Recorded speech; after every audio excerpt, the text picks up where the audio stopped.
তো একটা কমেন্ট দেখতে পাচ্ছি যে দাদা কোন মক টেস্ট বেস্ট হবে প্লিজ বলো।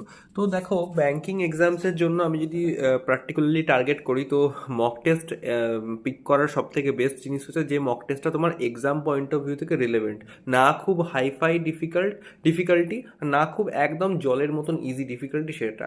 তো একটা মিডিওকার লেভেল, একটা মডারেট লেভেল, যেটা তোমার হচ্ছে এক্সাম পয়েন্ট অফ ভিউ থেকে ভালো।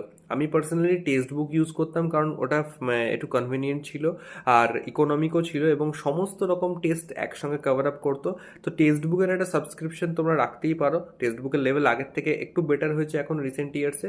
এবং টেক্সট বুকের সঙ্গে অ্যাডিশনালি তোমরা হচ্ছে প্র্যাকটিস মক রাখতে পারো, আড্ডার মক টেস্ট রাখতে পারো, এছাড়া অলিভ বোর্ড রাখতে পারো, কিংবা তোমরা গাইডলি মক টেস্ট রাখতে পারো। আমি পার্সোনালি গাইডলিটাকে খুব ভালো করে রেকমেন্ড করি, তার কারণ গাইডলির ইন্টারফেসটা আমার খুব ভালো লাগতো, আইবিপিএস ইন্টারফেসের সঙ্গে বেশ সিমিলারিটি ছিল।